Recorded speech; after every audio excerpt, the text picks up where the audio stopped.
नमस्कार बंधुरा आमी सुमी आपनारा देखছেন सुमिर रान्नाघर। आमी आबार একটা রেসিপি নিয়ে চলে এলাম আপনাদের মাঝে। আজকে রান্না করেছি পুঁই শাক চিংড়ি। খুব সহজভাবে এই রান্নাটা করেছি। ফুল ভিডিওটা দেখার অনুরোধ রইল। আর ভিডিওটা যদি ভালো লেগে থাকে চ্যানেলটাকে সাবস্ক্রাইব করে ভিডিওটা লাইক দিয়ে দেবেন। চলুন তাহলে এই রেসিপিটা শুরু করা যাক। পুঁই শাকটা রান্না করার জন্য আমি একটা কড়া বসিয়ে নিয়েছি। কড়াইটা গরম হয়ে গেছে, আমি সরষের তেল দিয়ে দেবো।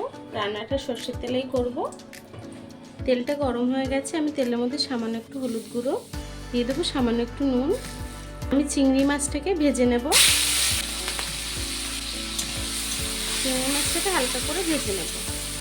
দেখুন বন্ধুরা, আমার চিংড়ি মাছটা কিন্তু ভাজা হয়ে গেছে। মাছ ভাজাটাকে তুলে নেব।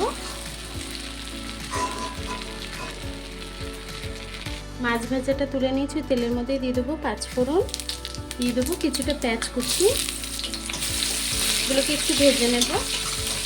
পেঁয়াজটা হালকা একটু ভাজা হয়ে গেছে, এখন দিয়ে দেবো একটু রসুন কুচি আর লঙ্কা, কাঁচা লঙ্কা দিয়ে দিলাম। এখন সবজিগুলো দিয়ে দেবো। কুমড়ো আলুটা কেটে রেখেছি, দিয়ে দেবো। পুঁই শাকের ডাঁটাটা দিয়ে দেবো।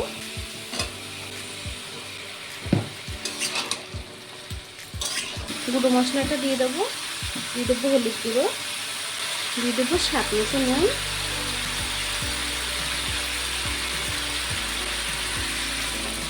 সবজিটাকে একটু কষিয়ে নেব। সবজিটা একটু কষানো হয়ে গেছে, এখন দিয়ে দেবো 1 চামচ আদা জিরে বাটা। দেখুন বন্ধুরা, সবজিটা কিন্তু কষানো হয়ে গেছে, সবজিটা নরম হয়ে এসেছে। এখন আমি ওপর থেকে দিয়ে দেবো পুঁই শাকের কচি পাতাগুলো দিয়ে দেবো। পুঁই শাকের এই পাতা দিয়ে কিন্তু তরকারিটা রান্না করলে বেশি ভালো লাগে।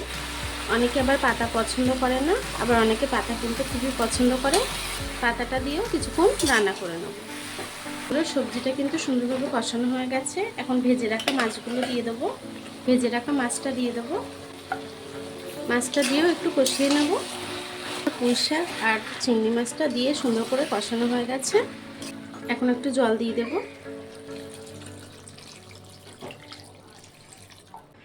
আমি 6-7 মিনিট রান্না করে নেব। দেখুন বন্ধুরা, আমার তরকারিটা কিন্তু প্রায় হয়ে এসছে। আমি ওপর থেকে দিয়ে দেবো 1 চামচ পাঁচফোড়নের গুঁড়ো।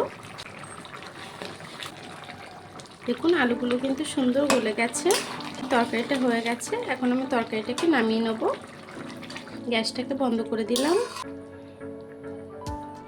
তরকারিটাকে নামিয়ে নেব। আপনারা চাইলে তরকারির মধ্যে সামান্য একটু চিনিও দিতে পারেন নামানোর আগে। কুমড়োটা খুব মিষ্টি ছিল, তার জন্য আমি চিনিটা দিইনি। দেখুন বন্ধুরা, আমার পুঁই শাকের তরকারিটা কিন্তু হয়ে গেছে চিংড়ি মাছ দিয়ে। খুব সহজভাবেই কিন্তু রান্নাটা করে দেখালাম।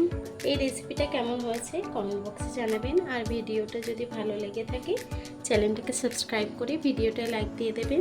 তখন ধরে আমার এই ভিডিওটা দেখার জন্য আপনাদেরকে অসংখ্য ধন্যবাদ।